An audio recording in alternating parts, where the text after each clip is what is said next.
Bien, magnífico. Como yo les había mencionado, previo al desarrollo de este contenido, de los arreglos, de los vectores, de las matrices, es necesario que usted revise 9 videos que yo le dejé como repaso. ¿Por qué? Porque en esos 9 videos está el fundamento teórico y están los primeros pasos con arreglos, cómo crear un arreglo, cómo leer un arreglo, cómo llenar un arreglo con números aleatorios, cómo leer arreglos desde un archivo, toda la parte de fundamentos y toda la parte teórica, qué es un arreglo, qué es una estructura de datos, está incluido en esos videos. Entonces, yo le dije a usted que los viera porque en el nivel en el que estamos, lo que nosotros ya tenemos que ver es la implementación en el nuevo lenguaje. No dista mucho de lo que ustedes hacían en C++, la verdad que lo único que cambia es un poquito la sintaxis, pero Java involucra, o Java más bien pone a su disposición herramientas con arreglos que no las tiene C++. Y hay tipos de arreglos que yo puedo hacer con Java que la verdad implementarlo en C++ sería demasiado complicado. Como en otros lenguajes de programación, en Java nosotros vamos a utilizar los corchetes para indicar al compilador que la variable hace referencia a un objeto que se comporta como una colección de elementos del mismo tipo. Hay dos maneras de utilizar estos corchetes. Luego del tipo del arreglo o luego del nombre del arreglo, para los que nos gusta un estilo clásico. No importa el método que utilicemos, lo único que se debe saber es que hay que procurar no incluir en la declaración el tamaño del arreglo. En C++ yo sí tenía que incluir el tamaño, los que se acuerden. En Java eso no es necesario. Bueno, aquí nosotros vemos la clase declaración arrays, ¿sí? Y tenemos el método main, public static void main. Fijémonos de entrada acá, string, ¿sí? Tiene los corchetes seguido del tipo del arreglo y antes del nombre. Era el primer acercamiento que nosotros teníamos a cómo se utilizaban los arreglos. Entonces yo aquí creo un vector de enteros, es un arreglo de números enteros del tipo int. Entonces, el tipo del vector, los corchetes que me da la dimensión y me dice que es un vector y no una matriz, y el nombre. Pero yo perfectamente podría poner el tipo, el nombre y los corchetes después del nombre. Ya sea que lo coloque antes del nombre y después del tipo, o después del nombre, para Java es completamente válido, ¿sí? Aquí he declarado dos vectores, pero todavía no los puedo usar. ¿Sí? He declarado los dos vectores, pero todavía no los puedo utilizar. Java considera que los arreglos son referencias a objetos que contienen una colección de elementos del mismo tipo. En consecuencia, para poder realmente crear uno, es necesario instanciarlo. Los objetos son instancias de clases. Si yo considero que un arreglo es un objeto, lo tengo que instanciar para poder usarlo. Para ello, vamos a hacer uso de la palabra reservada del operador new, que ya lo hemos visto. Cuando instanciábamos un objeto del tipo escáner, decíamos escáner, nombre del objeto, igual new. Eso ya lo estuvimos viendo. Igual cuando estábamos viendo métodos, que teníamos que utilizar los métodos para instanciar el objeto, utilizábamos new. Y es aquí donde se define el tamaño o la dimensión del arreglo. Entonces, yo tengo int, arreglo, que se va a llamar vector de enteros, y luego digo, vector de enteros es igual a new, un objeto que va a funcionar como una colección de enteros y va a tener 100 posiciones. Si ustedes ven, no estoy diciendo el nombre de ninguna clase, estoy diciendo el objeto de colección que va a tener, ¿sí? O el tipo de elementos que va a tener la colección que estoy creando. ¿Lo puedo hacer en una sola línea para no hacerla en dos? Claro que sí. Puedo decir doble, vector doble, igual new doble de 100. Ahora, he declarado los dos vectores y al haberlos instanciado, ya los podemos usar. Simple, sencillo y va a tono con el paradigma de orientación a objeto, que es el que está o es el que más prima en el lenguaje de programación Java. Formalmente, tipo, nombre de arreglo, corchetes, igual a new, tipo, número de elementos. Tipo, corchetes, nombre del arreglo, igual a new, tipo, número de elementos. Donde los separadores, elementos del lenguaje, que ya sabemos que son los corchetes, el igual, el punto y coma. El tipo se refiere al tipo de los elementos que va a contener el arreglo.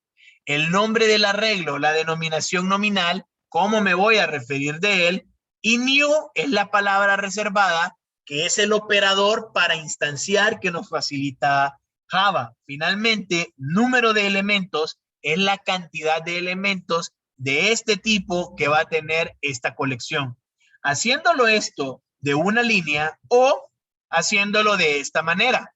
Tipo, nombre del arreglo, corchetes, nombre del arreglo igual new tipo, número de elementos, tipo, corchetes, nombre del arreglo igual a new tipo, número de elementos. Son las maneras que yo tengo para crear arreglos o los defino y los instancio. Eso es lo que yo tengo. Aunque más adelante vamos a ahondar en programación orientada a objetos, es necesario mencionar un atributo, una cualidad que tienen los arreglos, y es precisamente la longitud. El len me almacena la cantidad de elementos que tiene un arreglo. Acordémonos que son objetos. Como son objetos, van a tener métodos, ¿sí? Desde el momento en que yo instancio un objeto, que no me extrañe que yo pueda acceder a ciertos métodos, aunque yo no los haya programado, es parte de la segmentación, ¿sí? Yo tengo un objeto y luego más adelante vamos a ver el concepto de herencia. Yo ya heredé unos métodos, entonces los puedo utilizar. En el mismo ejemplo que teníamos de la clase declaración arrays, nosotros tenemos vector enteros igual a new int, y vean esto aquí interesante.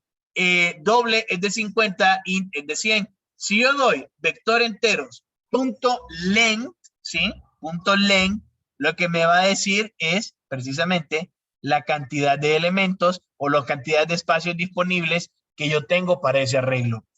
¿Por qué no utilizo abrir y cerrar paréntesis? Porque en este caso, len no es un método, es un atributo. Yo sé que la programación orientada a objetos no estamos directamente llenos con ellos, pero en los objetos no solo tenemos métodos, sino que tenemos atributos. Si fuera un método, una función miembro, forzosamente lleva paréntesis y puede o no tener argumentos, puede o no tener parámetros. Pero en este caso es un atributo. Entonces no le coloco a longitud ese abrir y cerrar paréntesis. Vector entero punto len, con esto, con abrir y cerrar, sería un error porque los paréntesis se reservan para llamar funciones miembros.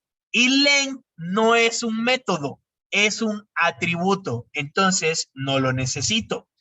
Cuando yo coloco punto, muchos IDE, de hecho la mayoría de los IDE nos va a mostrar esto. Acuérdense que nos ayuda en la manera predictiva a poder escribir el código. Si ustedes se fijan, lo primero que muestra es un atributo, ¿sí? Es un atributo y aquí veo el tipo, de tipo entero. No es una función miembro. Todas las funciones miembro llevan paréntesis. Me está diciendo, hay un atributo que yo puedo utilizar que me va a regresar un valor de tipo entero y se llama len. Todos los métodos o funciones miembro llevan perfectamente sus paréntesis. Un tipo de retorno, que esto igual lo tiene el atributo, pero también puede tener atributos, ¿sí? Siempre, a ver, que sería así, siempre puede usarse el manual de referencia del lenguaje para poder aprender, permítanme, alguien quiere entrar, para poder aprender sobre los métodos y atributos de cada clase en cada paquete, así como las clases y elementos disponibles en el lenguaje. Acuérdense, se van a docs.oracle, la versión de Java que estamos utilizando, y nos va a mostrar todas las clases. Solo es de abrirla e ir viendo cuáles son las funciones miembro, cuáles son los atributos y qué puedo ir haciendo con cada uno de ellos. Esto para irnos acostumbrando a trabajar con el siguiente paradigma que vamos a ver. Entonces veamos. Int, abro y cierro corchete, vector enteros igual, abro llave, 10, 20, 30, 40, 50. ¿Qué ha pasado? Desde el momento en que yo le doy valores, no necesito utilizar el operador new. Cuando yo en la definición de un arreglo lo inicializo con valores, de manera implícita ya estoy instanciando el objeto. Es otra de las maneras que yo tengo para declarar un vector. En este caso yo tengo int, vector de enteros, estos valores. Final int, ¿ok? Final int. Vean lo que estoy haciendo. N igual a 31, feb igual a 28. Estos son enumeraciones, son constantes. Al final lo que yo tengo acá, n es una variable del tipo entero constante llamada 30 y que tiene el valor 31. Esta variable se llama febrero, es del tipo entero, almacena el número 28 y como le pongo final, en realidad no es una variable, sino que va a ser una constante. ¿Para qué creé todas estas constantes? Porque ahora voy a crear, ¿sí?, un arreglo que se va a llamar meses. Y lo que tiene adentro son precisamente estas variables, que corresponde con los números de días, ¿sí? Y acordémonos que esto viene de la antigua Grecia, del control del tiempo, cuáles son los meses, que antes el primer mes no era enero, sino que nosotros empezábamos en marzo, y que por Julio César, para que tuviera la misma importancia que este otro emperador, entonces ambos tenían 31 días y le quitábamos un día a febrero. Cosas de historia que todos manejamos sobre el calendario que utilizamos. System Println, el vector de enteros posee len elementos. El meses posee len elementos. Y aquí está. Len es el atributo del objeto array que me va a decir la cantidad de elementos que posee. Yo puedo declarar un vector, ¿ok? Y luego lo tengo que instanciar para poder usarlo, o hago una instanciación implícita dándole valores. Inicializándolo con valores, no necesito utilizar la palabra reservada, el operador new. ¿Ok? Ya hemos visto entonces que en realidad tenemos tres maneras de poder trabajar con estos arreglos. Si no se indica un valor, Java inicializa por defecto a 0 binario, independientemente del tipo. Entonces, yo aquí digo int vector aleatorios igual a new int de 20. Estoy creando un vector de números aleatorios. Todos ellos van a ser del tipo entero. Vamos a hacer un ciclo determinista hasta la longitud del vector, porque lo que yo quiero es poblar ese vector. Vector aleatorio de su posición i igual, conversión explícita, mat random por 100 más 1. Función random de la clase mat. Este es un método static, ¿sí? Por eso es que no necesito instanciarlo. Entonces, perfectamente estoy llenando este vector de números aleatorios. Algo que ustedes aprendieron a hacer en lenguaje de programación 1. Veamos qué vector le ha tocado hoy. Hago un for para escribirlo y estoy mostrando acá mis salidas. Obviamente, como yo quiero hacerlo de manera ordenada, separarlo por comas y al final cerrar con una llave, hago una condición. Si estoy en la posición 19, pongo un cierre, y si estoy en cualquier otra posición que no sea la última, pongo una coma y un espacio. Llenar un arreglo, recorrer un arreglo y mostrarlo son cosas que ya sabemos hacer. Y por fortuna, en este lenguaje de programación se hace exactamente igual que de los lenguajes de programación que ustedes vienen. Es exactamente igual leer un arreglo acá que como ustedes lo hacían en C++, que como lo pudieron hacer en Python, que como lo pudieron hacer incluso en Cint. O sea, la lógica es la misma. Es ir posición por posición, almacenando el valor, o es ir posición por posición, mostrando el valor luego de acceder a él. ¿Cómo vamos a copiar un arreglo? Como los arreglos son objetos, yo no puedo copiar los valores, yo no puedo copiar los valores de uno a otro usando el operador aritmético igual. El igual no se encuentra sobrecargado para esta operación. Por eso, si yo deseo copiar los elementos de un arreglo a un arreglo B, debo recorrer uno a uno los elementos de A e irlos copiando en las posiciones que yo quiera del arreglo B. Pero existe un método predefinido que puede hacer este trabajo por nosotros. System.ArrayCopy. System, la clase, ArrayCopy, el método static, que tiene como parámetros a origen, ¿sí? Que es el arreglo origen, y origen, que es la posición inicial del origen, desde donde voy a empezar a copiar. A destino es el arreglo en el que voy a copiar. Este es A, este es B, esta es la posición inicial del vector A, esta es la posición inicial del vector B, y esta es la cantidad de elementos secuenciales que yo voy a copiar del vector A al vector B. Esto es muy provechoso que ustedes se lo aprendan cuando estén trabajando con vectores. Entonces veamos. Tenemos acá la clase copyArray, public static void main, nuestro método principal. Definimos una constante n de 15, definimos una constante m de 20, ambos números enteros, ambos constantes. Luego creamos un array de longitud n y de tipo doble, y creamos un array de longitud m y también es del tipo doble. Luego yo creo una variable llamada x y la inicializo en 1.0. Entonces veamos qué es lo que estoy haciendo acá. Desde int i igual a 0 y menor que n, esta parte es bastante interesante y creo que sí se las mencioné cuando nosotros hablábamos de ciclos. Yo aquí tengo la parte incremental y la voy a incrementar de 1 en 1 y x la voy a incrementar de 0.2 en 0.2. No recuerdo si les mostré esto en los ciclos, pero yo puedo hacer esto en el ciclo for. Puedo hacer incrementos de varias variables, no solo del centinela. El lenguaje lo permite. Vector 1 en la posición i va a ser igual a exponent 2 por x menos 1, ¿sí? Eso es lo que estoy haciendo, ¿sí? Para acá. Luego voy a hacer con m, simple y sencillamente, almacenar el doble del valor de i. ¿Ok? Como int es entero, hago la conversión del tipo doble para poder almacenarlo, porque todos los elementos son del tipo doble en el vector B2.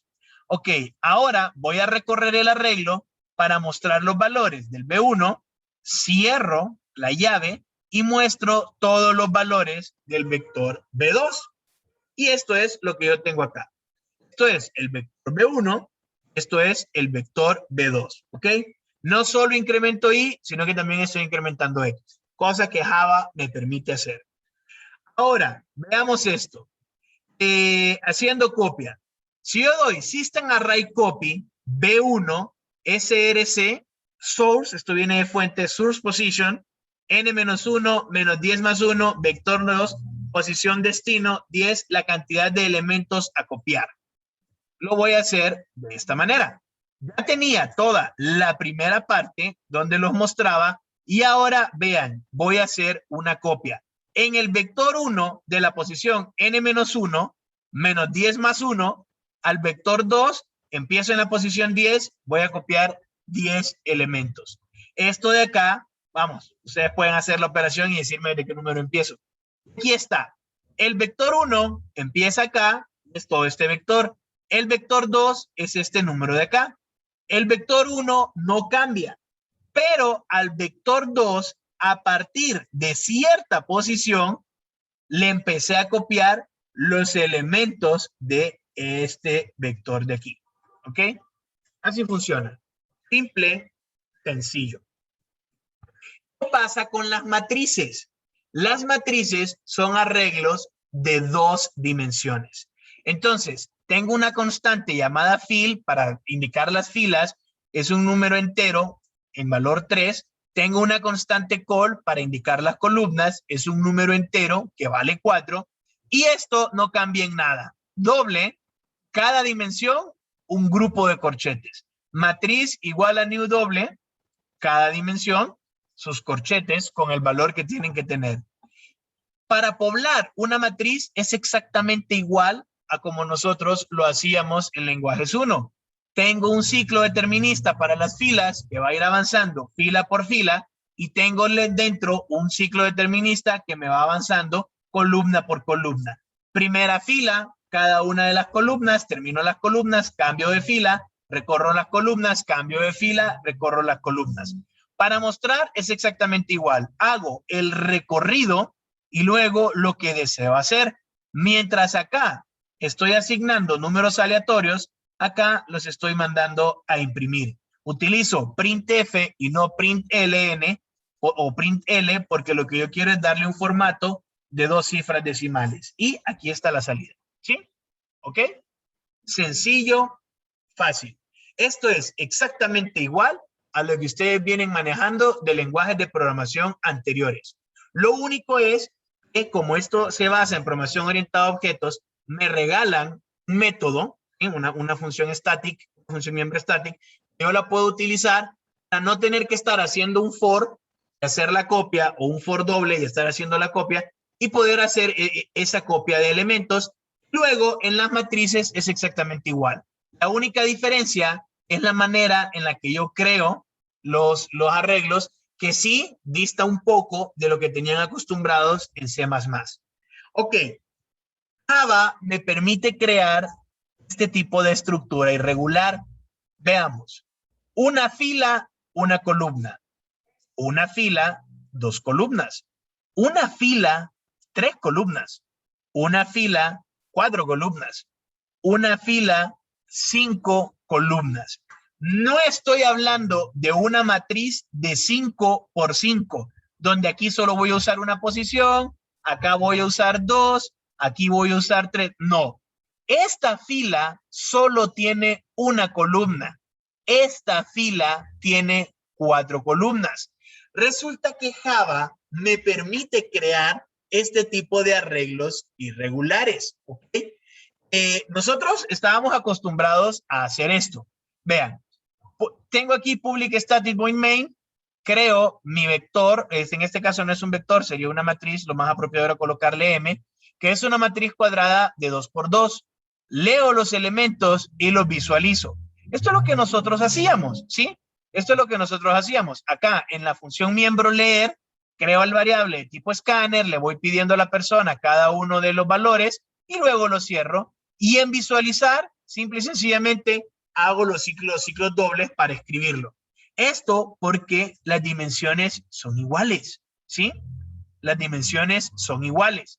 Otro uso que tenemos del atributo length es este. Yo ya sé cuánto mide, yo sé cuál es la longitud y yo pude haber creado una constante para guardar esos valores. Pero yo quiero aterrizar en este tipo de estructuras irregulares. Entonces, simple y sencillamente, vean, el primer for va desde 0 hasta la longitud de A. Y aquí cualquiera pregunta, ok, pero este tiene 2 longitudes. Tenemos la cantidad de filas y tenemos la cantidad de columnas. Cuando yo digo a length, me estoy refiriendo a la cantidad de filas. Ahora vean esto, qué interesante. El J, en vez de ponerle que lo haga 2 veces, le digo lo siguiente. Te vas a colocar en el primer elemento de esa fila y me vas a decir la longitud. Si yo tengo una matriz de 2 por 2, A11, A12, A21, A22, ¿se acuerdan que esta era la manera matemática de representar? Lo primero que estoy haciendo, yo digo A.length. Tengo una y tengo 2 filas. Me va a decir que eso lo va a hacer 2 veces. Luego, cuando yo me coloque en este elemento, la longitud se refiere a esta de acá, a las columnas. Este primero, sin indicarle posición alguna, me está dando las filas y este segundo me está dando las columnas, ojo con lo que voy a decir, que tiene esa fila. Como son objetos, ¿sí? No es una matriz en realidad como tal. Es una colección de filas dinámicas donde cada fila es un vector en sí mismo. Entonces, es lógico que yo pueda decir, la primera fila solo tiene una columna, la segunda fila tiene 2 columnas, la quinta fila tiene 5 columnas. Puedo crear ese tipo de estructura. Entonces, también vean la salida. La primera me dice la cantidad de filas y la segunda me dice la cantidad de columnas, pero nadie me garantiza que todas las filas tienen la misma cantidad de columnas. Nadie me está garantizando eso. Entonces, veamos acá. Esto corriendo es leyendo matriz, elemento 00, 01, 10, 11, mostrando matriz. Lo muestro de esta forma. Algo que todos nosotros ya sabemos hacer. Pero, ¿qué pasa con esto entonces? Una fila, una columna, n filas, n columnas. Bien, vamos a hacerlo de esta manera, ¿sí? Esa es una manera de hacerlo. Le voy a mostrar las dos maneras inicializando, o sea, creando o inicializando. Voy a crear una matriz que se llame multi, matriz multi, que es una colección de elementos del tipo doble y son 2 dimensiones. Vamos, que desde que le pongo matriz lo podemos intuir. Entonces, vean, matriz multi es igual a new doble 5 filas, ¿ok? Pero no estoy diciendo la cantidad de columnas. Vean, 5 filas y no le digo las columnas. Perfectamente, yo le pude haber dicho acá columnas, pero me da una matriz convencional. Acá no le estoy dando columnas. ¿Por qué? Porque cada una de esas filas tiene diferente número de columnas. Y para poder recorrerlo, hago uso del atributo length. Este de acá, faltaría el código aquí de leer, y lo primero que me va a decir, elemento 00. Después me va a pedir el elemento 10, el elemento 11. Luego me va a decir 20, 21, 22. Y esto es lo que va a ir haciendo, porque el primer len me da la cantidad de filas y de cada fila yo tengo una longitud. O puedo crear la matriz inicializando sus valores. Las filas, bueno, en primer lugar, los separadores para toda la matriz. Luego, cada fila va separada por comas, vean, y cada elemento de la fila también va separado por comas, pero esas filas las tengo que encerrar entre llaves. Lo que yo tengo acá es exactamente esto de acá. Lo que yo tengo aquí, simple y sencillamente, son los espacios. Todavía no le he dado valores, pero lo que yo tengo ahí son los espacios. Vaya, no me hagan hacer todos los corchetes, por favor, que estoy dibujando con el mouse. Entonces, cuando yo hago esto, visualizar, aprovechemos las ventajas de la segmentación, del uso de las funciones miembro. Utilizo el mismo código de visualizar, pero ahora le meto esta matriz que acabo de crear. Entonces, vean, mostrando matriz. Hago exactamente lo mismo, a.len, y luego a menor que a. la posición len. Y lo que me va a mostrar es este arreglo de diferentes posiciones. Y yo creo que aquí me comí un número, 1331, más bien le agregué un número de más acá. Sí, qué baboso, le agregué un número de más acá. Aquí obviamente utilizo A porque acuérdense que es el paso por ojo, ojo. Cuando yo pongo objetos, siempre paso por parámetros. Acuérdense de eso. Este no es un paso por valor, es un paso por parámetros. Ok, ustedes pueden ver dentro de los sitios, dentro del sitio web, la documentación de vector y pueden ver también ArrayList. Esas son 2 clases que vienen optimizadas para tratar con elementos y colecciones. Es decir, yo puedo crear mis vectores, mis arreglos, o puedo utilizar clases que ya me ofrece el lenguaje de programación para manipularlas. Vamos a ver.